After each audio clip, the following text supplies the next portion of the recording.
Vamos orar? Pai, bendito seja o teu nome, glorificamos ao Senhor por todos os bens que o Senhor tem feito a cada um de nós. Muito obrigado. Ó Deus, queremos também louvar o Senhor pela vida, saúde de cada um. Obrigado por esse grupo que se reúne, ó Deus, em torno da tua palavra, com o propósito de meditarmos, de aprendermos mais com o Senhor, à luz das Escrituras, aprendermos a caminhar de forma agradável a Ti. Ó Deus, hoje quando meditamos em 1 Coríntios capítulo 6, nós queremos pedir ao Senhor que o Teu Espírito Santo venha nos conduzir, nos instruir, nos ensinar, caminhar conosco, ó Pai, em nome de Jesus. Que cada um dos Teus filhos receba mais iluminação por meio da Tua palavra. E ó Deus, que esse aprendizado seja transformador a cada um de nós. Que o Senhor, ó Deus, possa nos possibilitar viver aquilo que vamos aprender hoje. Para a glória do Teu próprio nome oramos. Amém. Amém. Amém, amados? 1 Coríntios capítulo 6. Nosso amado apóstolo Paulo já saiu daquela situação, de divisão que havia na igreja de Corinto, os primeiros 4 capítulos. Depois entra a questão da imoralidade no meio da igreja, no capítulo 5. E agora o apóstolo Paulo vai trazer um outro tema, vai discutir um outro tema que estava lá também sendo problemático na igreja de Corinto. Oi, Giovana, Deus te abençoe. Boa noite, seja bem-vinda. 1 Coríntios 6. Está dizendo assim: aventura-se algum de vós, tendo questão contra outro, a submetê-lo a juízo perante os injustos e não perante os santos? Ou não sabeis que os santos hão de julgar o mundo? Ora, se o mundo deverá ser julgado por vós, sois acaso indignos de julgar as coisas mínimas? Não sabeis que havemos de julgar os próprios anjos? Quanto mais as coisas dessa vida. Entretanto, vós, quando tendes a julgar negócios terrenos, constituís um tribunal daqueles que não têm nenhuma aceitação na igreja. Para a vergonha vos digo, não há porventura nem ao menos um sábio entre vós que possa julgar no meio da irmandade? Mas irá um irmão a juízo contra outro irmão, e isto perante incrédulos? O só existir demandas entre vós já é completa derrota para vós outros. Por que não sofreis antes a injustiça? Por que não sofreis antes o dano? Mas vós mesmos fazeis a injustiça e fazeis o dano, e isto aos próprios irmãos. Ou não sabeis que os injustos não herdarão o reino de Deus? Não vos enganeis, nem impuros, nem idólatras, nem adúlteros, nem efeminados, nem sodomitas, nem ladrões, nem avarentos, nem bêbados, nem maldizentes, nem roubadores herdarão o reino de Deus. Tais fostes alguns de vós, mas vós vos lavastes, mas fostes santificados, mas fostes justificados em o nome do Senhor Jesus Cristo e no Espírito do nosso Deus. Amém? Então, outra situação agora está acontecendo lá em Corinto. E os irmãos da casa de Cloé, parece que eles mandaram uma carta pontuando situação a situação, E Paulo agora está respondendo à igreja de Corinto sobre esses problemas e orientando como eles deveriam agir ou não. E não só orientando, mas também repreendendo, admoestando a igreja de Corinto sobre a postura que eles não deveriam estar tomando e aqui estavam tomando, Olha só, aventura-se algum de vós, tendo questão contra outro. Então ele está falando dentro do contexto da igreja, tá? Dentro do contexto da igreja. Um irmão tem uma questão contra o outro, e aí ele vai acionar o outro irmão na justiça. E vai fazer isso no tribunal dos injustos. E não perante a igreja. O que Paulo está dizendo aqui nas entrelinhas? Se existe uma demanda, nem deveria haver, mas se existe uma demanda entre os irmãos, essas demandas deveriam ser solucionadas dentro do âmbito da igreja, dentro do contexto da igreja. Gente, qualquer sociedade bem organizada resolve as coisas dessa forma. A igreja precisa aprender a resolver suas questões internas dentro dela mesma. É isso que Paulo está dizendo, não é? Há tantas pessoas que se resolvem aí fora, elas demandam as questões entre elas e resolvem essas questões. A igreja não está sendo capaz de resolver seus problemas dentro do seu próprio contexto. E pior, vai levar os problemas que já são vergonhosos, só o fato deles existirem já trazem vergonha, e ainda vai levar esses problemas para o tribunal dos injustos. Meu Deus! Paulo está chamando a atenção para o nível de autoridade que já nos é entregue no tempo presente e que será exercida não só no tempo presente, mas no tempo futuro. Porque ele diz o seguinte: vocês não sabem que vão julgar o mundo. Ou seja, os santos julgarão o mundo. Vocês, santos, nós, santos, vamos julgar o mundo. Ora, será que o mundo, tendo que ser julgado por nós, né? Nós que deveremos julgar o mundo, será que a gente não tem condição de julgar as coisas menores, aquelas que acontecem entre nós? E ele ainda eleva o tom da conversa. Você não vai julgar só o mundo, não. Você vai julgar os anjos que caíram. Então entenda o nível de autoridade que está entregue a nós, o nível de autoridade espiritual que Deus nos conferiu. É vergonhoso só o fato de haver demandas entre nós, né? Então, se a gente vai julgar o mundo e vai julgar os anjos que caíram, será que a gente não teria condição de julgar essas coisas pequenas que acontecem entre nós, essas coisas que acontecem no dia a dia da nossa vida? Não. Aí ele está chamando a atenção. Vocês não estão agindo assim. Quando vocês têm negócios terrenos, vocês constituem um tribunal daqueles que não têm nenhuma aceitação na igreja. Para vergonha, vos digo. Paulo está lançando em rosto, não é, a transgressão da igreja de Corinto, não é? Ele está falando de forma assim, é para eles se sentirem vergonha mesmo, né? É como um pai que repreende o filho, mostrando para o filho todos os benefícios que estão à disposição dele, e mesmo assim aquele filho está jogando esses benefícios fora, né? Então o pai vai repreender esse filho com esse tom, né? Nesse tom aí. Será que você não se envergonha, sabendo das riquezas que estão disponíveis para você viver de forma miserável? Porque, em outras palavras, é o que o Paulo está falando. A igreja do Senhor é colocada como a noiva do Cordeiro. Se o Cordeiro é o rei, a noiva é uma rainha.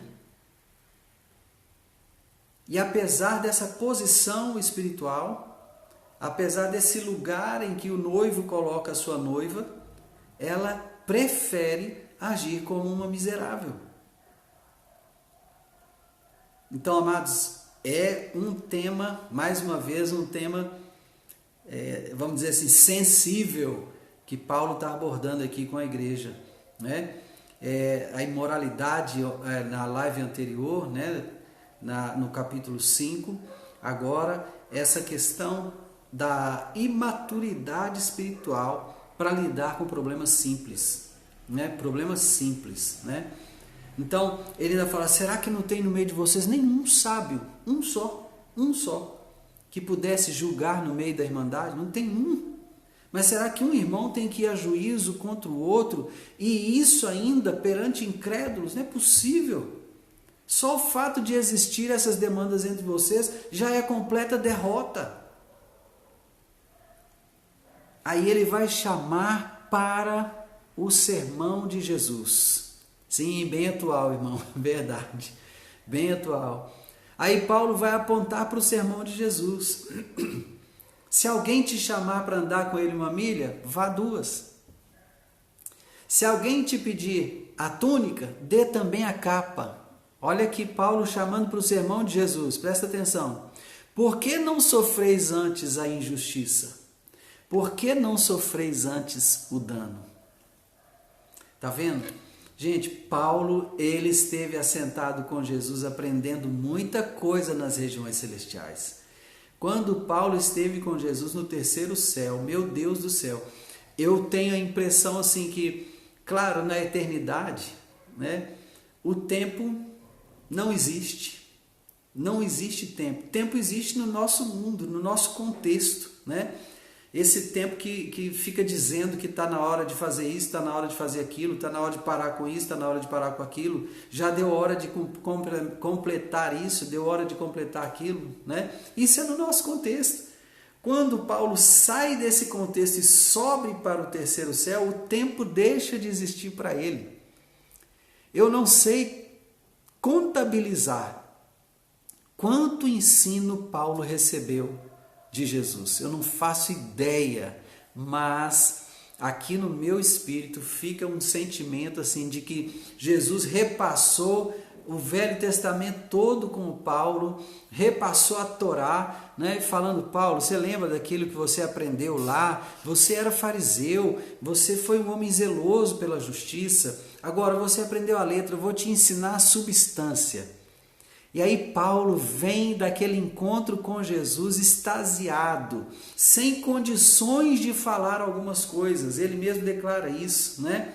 Então quando ele vai repreendendo a igreja, eu percebo que algumas vezes Paulo, sem citar com as mesmas palavras, ele cita os princípios que Jesus utilizou em várias das suas preleções, em várias das suas pregações, né? Aqui mesmo, né? Por que vocês não sofrem a injustiça? Por que vocês não sofrem o dano? É isso que vocês deviam fazer. Isso aqui não te lembra Jesus não, querido? Não é Jesus falando na boca de Paulo? Eu consigo ver Jesus falando na boca de Paulo, não é? E aí ele vai dizer, vai completar assim, mas vocês, além de fazer a injustiça, ainda fazem o dano aos próprios irmãos. Meu Deus! Irmãos, como é triste a gente olhar para nós e ver que nós nos enquadramos aqui. Nós praticamos a injustiça e nós causamos dano aos nossos próprios irmãos. É muito triste ver isso, né? Então, versículo 9, ele vai dizer, ou não sabeis que os injustos não herdarão o reino de Deus? Os injustos não herdarão o reino de Deus. Não vos enganeis, ele continua, nem impuros, nem idólatras, nem adúlteros, nem efeminados, nem sodomitas, nem ladrões, nem avarentos, nem bêbados, nem maldizentes, nem roubadores herdarão o reino de Deus. Tais fostes alguns de vós, mas vós vos lavastes, mas fostes santificados, mas fostes justificados em o nome do Senhor Jesus Cristo e no Espírito do nosso Deus. Olha, se um dia alguém viveu nesse contexto, não é mais esse o contexto em que o cristão vive. Ainda que ele tenha vivido tudo isso, uma vez que ele confessa Jesus, uma vez que ele vai a Jesus, ele recebe o perdão por todas essas práticas pecaminosas. Ele vai viver agora de forma a agradar a Deus. Então, aquele que era impuro não é mais impuro, aquele que era idólatra deixou de ser idólatra, o que era adúltero deixou de adulterar, o que era avarento abandonou a avareza, o bêbado deixou de se embriagar, o maldizente agora fala bem do outro, aquele que era roubador não rouba mais, o ladrão não rouba mais, não é? Então, os efeminados deixaram essa prática, os sodomitas também abandonaram essa prática. Irmãos, e aqui tem algo tão tremendo, né? Porque as pessoas têm certas falas que são tão desagradáveis, né? Tão desagradáveis, especialmente com relação aos efeminados e aos sodomitas, né? Eu já ouvi muito crente falando, eu não conheço nenhum ex-gay, irmãos, eu conheço pessoas que deixaram a homossexualidade porque não suportavam viver mais na homossexualidade. Estão livres, vivendo para Deus, casadas, têm filhos e vivem no seu gênero, aquele que recebeu biologicamente. Sabe, irmãos, às vezes as pessoas têm, os próprios crentes têm falas que são muito desagradáveis. E eu sou capaz até assim de dizer que se não houvessem falas tão desagradáveis como essas, o ódio dessas pessoas não teria sido despertado, sabe? Tudo bem que pecado é pecado, a iniquidade vai se multiplicar, isso é previsto, Jesus já falou disso, né? Mais de 2000 anos atrás, ele já nos advertiu a respeito disso, ok, não posso ir contra o que Jesus já disse, já previu, mas quando você fala contra o comportamento de uma pessoa, você incita nessa pessoa ódio contra você, não é? Então, por que incitar ódio usando palavras que não são necessárias? É aquela velha história. Você vai dizer alguma coisa? Primeiro, antes de dizer alguma coisa, você deve perceber se aquilo que você vai falar edifica. Segundo, procure perceber se o que você vai falar é necessário.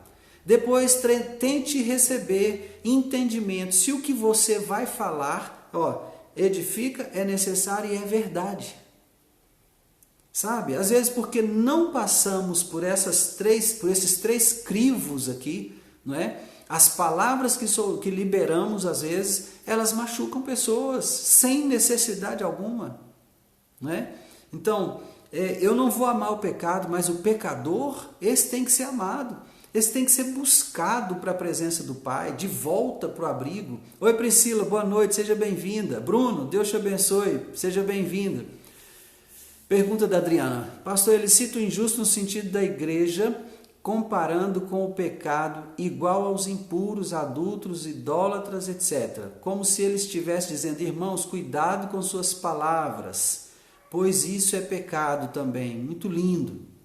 A questão de nivelar todos. Deixa eu ver isso aqui, Adriana, porque eu não tive esse olhar. Deixa eu só verificar o texto aqui. Ele cita o injusto no sentido da igreja. Deixa eu ver aqui. O só existir entre vós demandas já é completa derrota para vós outros. Por que não sofreis antes a injustiça? Por que não sofreis antes o dano? Mas vós mesmos fazeis a injustiça e fazeis o dano, e isto aos próprios irmãos. Ou não sabeis que os injustos não herdarão o reino de Deus? Bom, se é nesse texto aqui, nesse contexto aqui, eu não creio que ele estivesse nivelando todos agora. Eu creio que ele está colocando assim, se você vai viver nessa prática, né, da injustiça, se isso vai ser seu estilo de vida, eu tenho que dizer para você, você não vai herdar o reino de Deus. Sabe? Apesar de você estar no contexto da igreja, apesar de você estar aí na congregação, vivendo junto com os irmãos, se você vive na prática da injustiça, você não vai herdar o reino dos céus, não é? O reino de Deus. Isso aqui é tão tremendo, irmãos, porque muitas pessoas estão se enganando o tempo todo, né, com essa mentira. Estão achando que porque estão no contexto da congregação, estão se reunindo, coisas desse tipo, né, elas estão livres, estão salvas. Não é o fato de permanecermos congregando que faz de nós salvos. mas é o fato de estarmos nos santificando, desenvolvendo a salvação. É isso que nos garante que estaremos no reino de Deus, né? Então essas práticas aqui de injustiça, elas nos nivelam com o homem do mundo, sim. Nesse aspecto, sim. Se eu vivo na prática da injustiça, eu estou me nivelando com o homem que vive na prática da injustiça e nunca viu Jesus. Aliás, eu até diria pior, sabe? Porque eu, conhecendo a palavra, conhecendo a justiça, pratico a injustiça, não é? Então aqui há uma escolha de quem conhece a verdade, mas opta por viver na mentira. Isso aqui é complicado. Então não só me coloca, não me coloca apenas em pé de igualdade com a pessoa que não conhece Jesus, mas me coloca numa situação pior.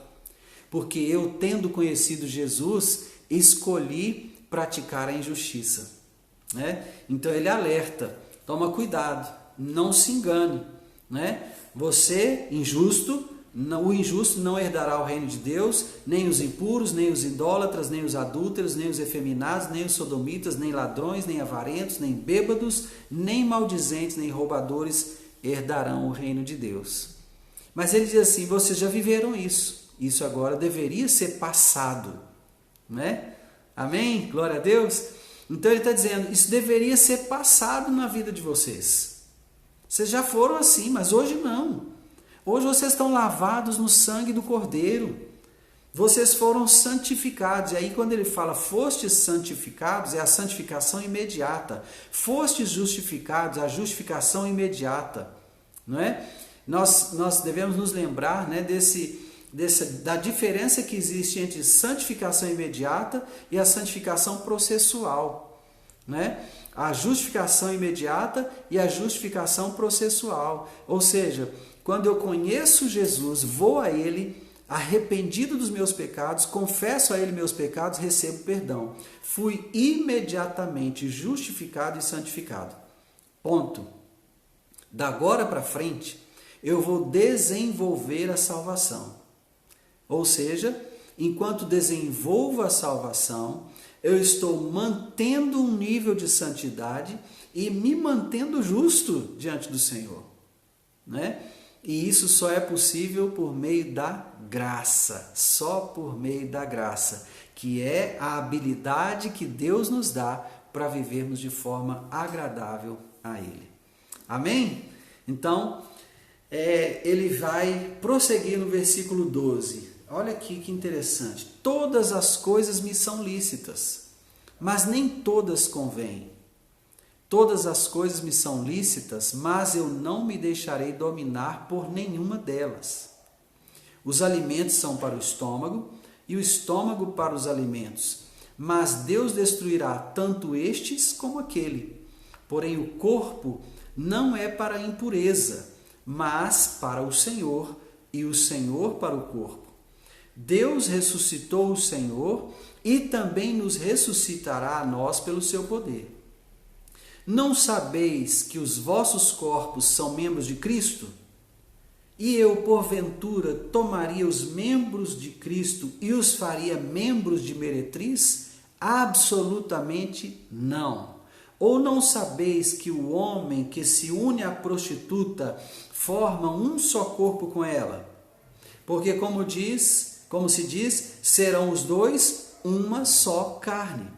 Mas aquele que se une ao Senhor é um espírito com ele. Fugir da impureza. Qualquer outro pecado que uma pessoa cometer é fora do corpo. Mas aquele que pratica a imoralidade peca contra o próprio corpo. Acaso não sabeis que o vosso corpo é santuário do Espírito que está em vós, o qual tendes da parte de Deus e que não sois de vós mesmos? Porque fostes comprados por preço. Agora, pois, glorificai a Deus no vosso corpo. Interessante, porque Paulo está falando aqui, todas as coisas me são lícitas, mas nem todas me convêm.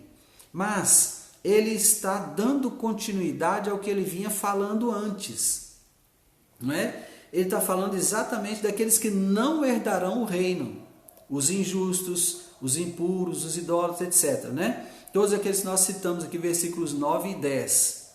Então, ele vai dizer, vocês foram assim, agora não são mais, vocês foram justificados e santificados, ok? O negócio de vocês é outro agora. Agora, é importante vocês saberem, todas as coisas me são lícitas, ou seja, eu posso fazer o que eu quiser, eu sou livre, mas nem todas as coisas que eu desejo fazer são convenientes àquele que foi lavado e remido pelo sangue do Cordeiro. Ou seja, elas não têm coerência mais com o meu estilo de vida. Essas coisas, apesar de serem lícitas, não condizem com a escolha que eu fiz de servir a Jesus. Todas as coisas me são lícitas, mas eu não me deixarei dominar por nenhuma delas. Nenhuma delas. Nenhuma delas. A paz, irmã Maria Lúcia, seja bem-vinda. Sempre bem-vinda, irmã. Não é? Todas as coisas me são lícitas, mas eu não me deixarei dominar por nenhuma delas. Eu posso fazer o que eu quiser, eu posso escolher fazer o que eu quiser. Não é?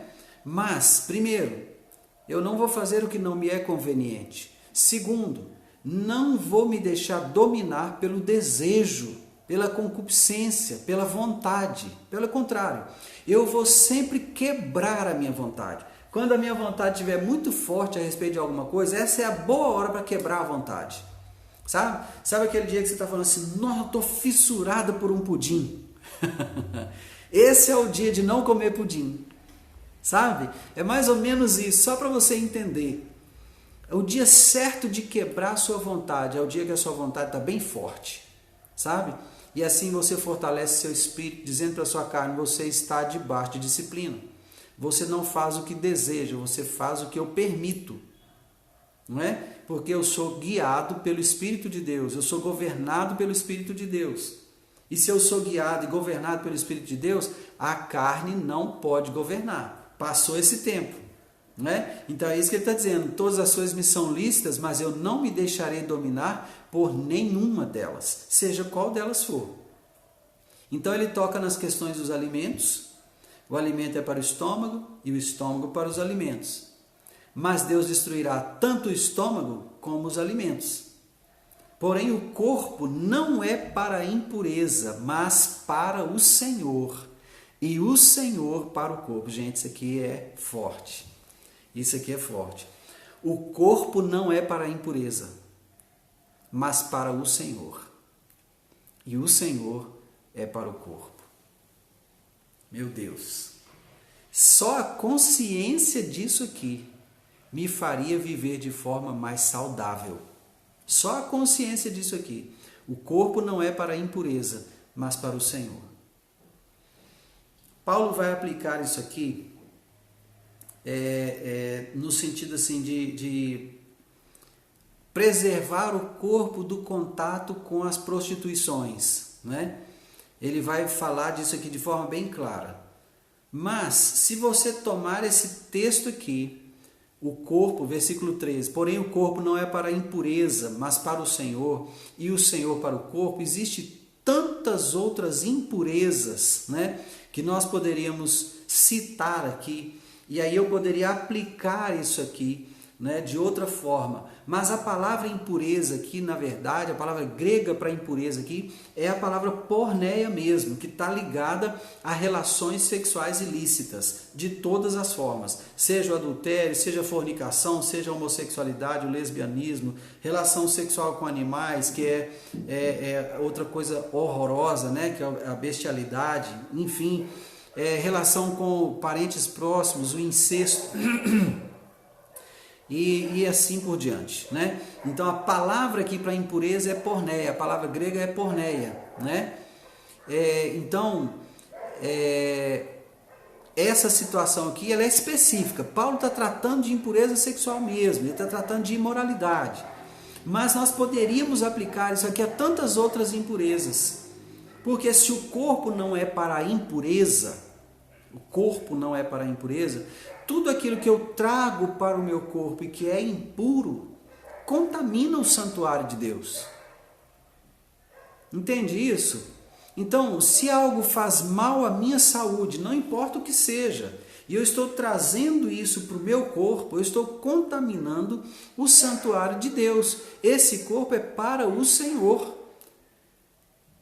Quando Paulo escreve aos Tessalonicenses, 1 Tessalonicenses capítulo 5, versículo 23, ele diz ali que nós vamos apresentar espírito, alma e corpo íntegros diante de Deus. Ou seja, existe uma mordomia aqui. Ou seja, o cuidado do corpo é responsabilidade minha. Então, ter uma boa saúde física é responsabilidade minha. No que diz respeito ao cuidado, né? Claro, tem coisa que eu não consigo controlar. Por exemplo, se eu contraio uma virose, né? Eu não sei de onde veio essa virose. Se eu sou uma pessoa que constantemente lavo as minhas mãos antes das refeições, né? Chego em casa, se eu estou vindo da rua, chego em casa, lavo as minhas mãos, entrei na minha casa, lavo as minhas mãos, procuro ter cuidado com a minha higiene, ainda assim eu contraí uma virose, né? E uma virose intestinal, né? Chamada de gastroenterite, por exemplo, né? Um caso como este, né? Então, se eu sou todo cuidadoso com o meu corpo, lavo as mãos, cuido da minha higiene, e ainda assim contrair essa virose, então não tinha como eu evitar, né? Se eu contraio, por exemplo, uma amigdalite, uma sinusite, né? Que é uma infecção bacteriana, é bactéria que provoca sinusite, é bactéria que provoca amigdalite, é bactéria que provoca otite. Se eu tenho cuidado com a minha higiene, mesmo assim eu contraí uma bactéria e essa bactéria trouxe uma infecção para o meu organismo, ok, eu não tive como evitar. Mas qualquer coisa que eu traga para o meu corpo que é impura e contamina o santuário do Senhor, é minha responsabilidade. Eu não deveria ter feito isso. Então, ao contrário disso, eu preciso cuidar bem do meu corpo. Amém, irmãos? Então, versículo 14... Deus ressuscitou o Senhor e também nos ressuscitará a nós pelo seu poder. Não sabeis que os vossos corpos são membros de Cristo? Gente, à medida que a gente vai se conscientizando, sabe? Quando você recebe Jesus, quando você vem a Jesus por meio do arrependimento, reconhecendo que Ele é o caminho que te conduz ao Pai, que te conduz à eternidade.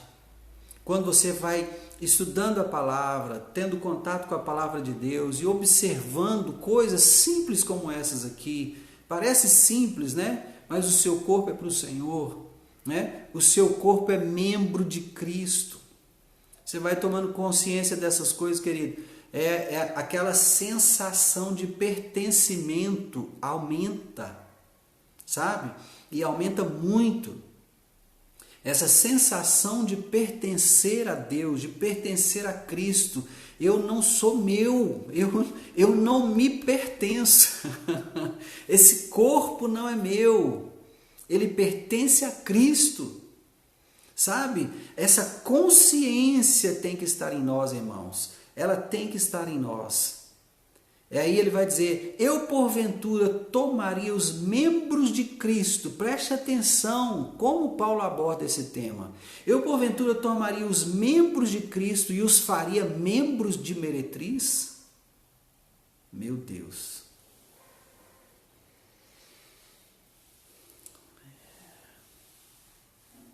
A gente precisa refletir sobre isso. Temos que refletir. Existem várias formas de abuso. Várias formas de abuso. Antigamente os pais abusavam dos filhos, especialmente dos filhos meninos, né? De uma forma sutil. Sutil. Qual era essa forma sutil? Os meninos na puberdade eram levados pelos próprios pais para terem o primeiro relacionamento sexual com uma prostituta. Isso é um abuso, irmãos. Isso é um nível de abuso, né? E você pode argumentar, não, mas aquilo era um costume da época. Irmão, seja o que for, é abuso, tá? É um nível de abuso. O menino ainda numa idade muito juvenil, está sendo levado para uma experiência sexual fora do tempo e fora do casamento, que é o ambiente para se ter relacionamentos sexuais. É abuso. Entenda isso, é abuso. Aí o que acontece? A gente não para pensar no texto bíblico.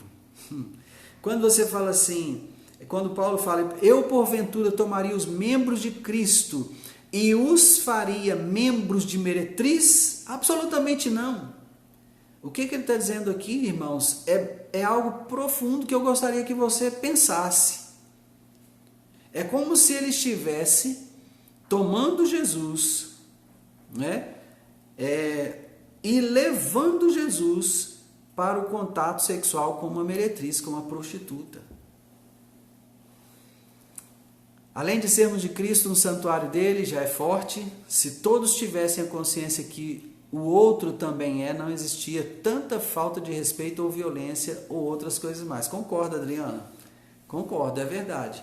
A consciência de que eu sou o santuário do Senhor e de que o outro também é santuário do Senhor. Verdade.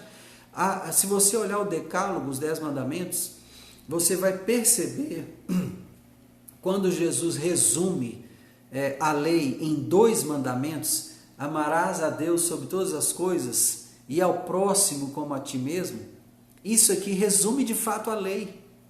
Porque se você ama a Deus sobre todas as coisas, as 5 primeiras ordens que estão lá, que dizem respeito a Deus, você não vai descumprir. Porque você ama a Deus sobre todas as coisas. E se você ama o próximo como a ti mesmo, aí vai se enquadrar exatamente no que você está dizendo, as outras 5 ordens que estão lá nos 10 mandamentos, Êxodo 20, e que estão relacionadas ao outro, também você não vai deixar de cumprir. Por quê? Porque você ama o próximo como a ti mesmo. Essa consciência de que o outro é uma criação de Deus e eu não devo induzi-lo a pecar. Não é? E principalmente se ele for meu irmão, ele deixa de ser apenas criatura, passa a ser membro do corpo de Cristo, assim como eu. Então eu não posso absolutamente entregar os membros de Cristo a uma meretriz. Não é? Ou não sabeis que o homem que se une à prostituta forma um corpo só com ela? Em libertação, irmãos, existe uma coisa que nós trabalhamos chamada desligamento de almas. E é triste quando a gente vai trabalhar com uma pessoa que viveu uma vida de prostituição. Porque a alma daquela pessoa é literalmente fragmentada. Fragmentada. Há fragmentos da alma daquela pessoa que não estão com ela. Pertencem a outra pessoa. A pessoa com quem ela se deitou. E há fragmentos das pessoas que se deitaram com ela, que ela guarda junto dela com a alma. É triste ver isso, irmãos. É triste. Mas também é maravilhoso quando aquela pessoa, tomando consciência disso, se arrepende, pede perdão a Deus, recebe perdão, e então nós pedimos a Deus que o resgate daqueles fragmentos da alma sejam feitos. Não é? Então, aquela pessoa vai devolver todos os fragmentos de alma. O que são esses fragmentos de alma? Tem pedaço de alma que a pessoa guarda? Não, não é isso. São emoções que ela tem guardadas na memória. Não é? São emoções, são flashes de imagens que ela tem na memória. Não é? Porque fragmento de alma, o que é a alma? A alma são as nossas emoções. É o centro das nossas emoções. Então, aquela pessoa vai devolver às pessoas com quem ela se envolveu esses fragmentos da alma. E ela vai resgatar das pessoas com quem ela se envolveu os fragmentos da alma dela. E aí nós pedimos ao Senhor para reconstruir, para restaurar aquela pessoa, no nome de Jesus, depois dela ter reconhecido o pecado, ter pedido perdão a Deus pelo seu pecado, ter recebido de Deus o perdão. Então nós operamos junto com os anjos, né? Porque eles são espíritos ministradores que trabalham a favor daqueles que haverão de ser salvos, né?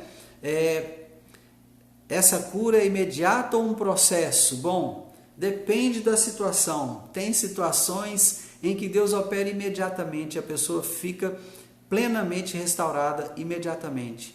Tem casos em que isso vai acontecer processualmente, mas a pessoa sai do atendimento com a consciência de que aquilo está acontecendo no mundo espiritual. Deus está resgatando, né, os fragmentos da alma dela, né, e ela está devolvendo aqueles fragmentos. Ela já abre mão de imediato, né, ela já abre mão dos fragmentos de outras pessoas que estavam com elas, e ela também já resgata. Mas algumas vezes isso vai acontecer num processo, ela tem que ir se desligando, não é? Porque memórias não são fáceis. Uma memória que foi ativada em algum momento, ela fica por 9 anos na sua mente.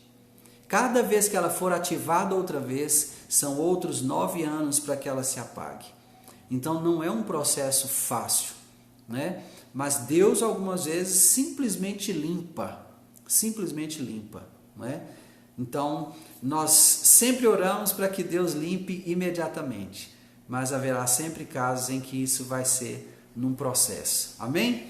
Então o relacionamento sexual é um pacto, não é? Então a pessoa que se une a outra pessoa por relações sexuais, ela contrai ali um pacto de sangue, ela faz um pacto de sangue com aquela pessoa com quem ela se deitou, né? Então é preciso que se tome consciência, que se transfira essa consciência para os nossos irmãos em todo o tempo, principalmente os novos convertidos precisam receber instruções sobre isso. Há irmãos que estão vivendo aprisionados, com a alma aprisionada, por não terem esse conhecimento. E a palavra de Deus diz em Provérbios que o justo pelo conhecimento se liberta. Então, quando nós tomamos conhecimento dessas coisas, o Senhor traz libertação para nós. Por quê? Quando você sabe a verdade, você vai caminhar na verdade. Não é assim? Você aprendeu uma coisa nova na palavra de Deus e percebeu a verdade que está contida naquele ensino, você imediatamente vai dizer: quero agora, quero viver isso, eu quero viver assim. O Senhor trouxe luz para mim sobre esse tema, eu não tinha esse entendimento. Então agora eu quero viver assim. Não é assim que a gente faz? Então essa é a questão. Irmãos que já estão às vezes tanto tempo na igreja congregando, tomam conhecimento disso e imediatamente eles tomam atitude. Por quê? Porque são justos. O justo pelo conhecimento se liberta. Então ele toma a atitude e fica livre. Amém? E é uma bênção. Então Paulo, dentro desse contexto que estava tratando com a igreja, está dizendo aqui, o homem que se une à prostituta forma um corpo com ela. E isso é a realidade. É o que o texto bíblico diz. Serão os dois uma só carne. Agora, aquele que se une ao Senhor é um espírito com Ele. Gente, isso aqui é tão forte. Eu creio que a minha mente não consegue alcançar em plenitude o versículo 17. Não consegue alcançar em plenitude. Porque é simples dizer, aquele que se une ao Senhor é um espírito com Ele. Dizer é simples. Mas o que significa ser um espírito com Deus? Quão profundo é isso? E até onde eu alcanço? Ser um espírito com Deus. Meu Pai. Isso é muito forte, irmãos. Porque Deus é espírito. E se eu me torno um espírito com Deus, há uma unidade. Não é união. Entenda isso. Não é união, é unidade. Aquele que se une... Aqui houve uma união ao Senhor, ou seja, passou a ser, é um espírito com Ele. A minha mente não alcança isso em plenitude, irmãos, não alcança, eu tenho que dizer isso com toda clareza. A minha mente não alcança isso em plenitude. O que significa ser um espírito com Deus? Significa que eu estou dentro de Deus, sabe? Mas o que representa estar dentro de Deus? Não é só segurança, não é só proteção. Significa também estar me movendo com Deus. Se Deus se move, eu me movo com Ele. Se Deus para, eu paro com Ele. Entende? Se Deus se alegra, me alegro com Ele. Se Deus se entristece, entristeço com Ele. É profundo demais isso aqui, a minha mente não alcança isso em profundidade. Plenamente não. Mas eu sei, intelectualmente, e eu recebo isso no meu espírito, que eu sou um espírito com Deus. Por isso que Paulo, ele não podia falar muita coisa mesmo. Olha a profundidade de um versículo, uma frase. Aquele que se une ao Senhor é um espírito com Ele. É muito profundo, irmãos. Eu creio que Paulo viu essas coisas nos céus. Eu creio que ele viu. Eu creio que ele se viu dentro de Deus. Eu creio que ele se viu como ele realmente é. Creio que ele viu Jesus como realmente Jesus é. Mas sou eu dizendo. Paulo não diz isso não. As escrituras não vão me dar fundamento, base para eu afirmar isso. Mas eu creio. Entende? Então, se eu sou um espírito com Deus, qual que é o próximo mandamento de Paulo? Qual que é a próxima instrução de Paulo? Fugir da impureza. Porque Deus é santo, puro. Como alguém impuro pode estar dentro de Deus? Não vai estar. Imagine um corpo cujo sistema imunológico é perfeito. Qualquer agente agressor que invadir esse corpo vai ser expulso. Então imagine você impuro dentro do corpo de Deus. Vai ser expulso. Vai ser expulso. Então fugir da impureza. Qualquer outro pecado que uma pessoa cometer é fora do corpo. Mas aquele que pratica a imoralidade peca contra o próprio corpo, ou seja, peca contra o santuário de Deus. Acaso não sabeis que o vosso corpo é santuário do Espírito Santo, que está em vós, o qual tendes da parte de Deus, e que não sois de vós mesmos? Olha aí, eu não sou meu, eu sou dele. Porque fostes comprados por preço. Se eu fui comprado, eu não sou meu. Agora, pois, glorificai a Deus no vosso corpo. Aleluia. Que capítulo lindo. Eu amo mesmo ver ou ler, né, as instruções a respeito da santidade. Amo mesmo. Porque isso aqui me aproxima, me faz desejar viver mais perto do Senhor, me faz desejar estar mesmo vendo em plenitude o que é essa santidade de Deus. Então o Senhor, em nome de Jesus, nos abençoe, traga sobre nós a sua graça para vivermos de forma agradável a Ele. Amém?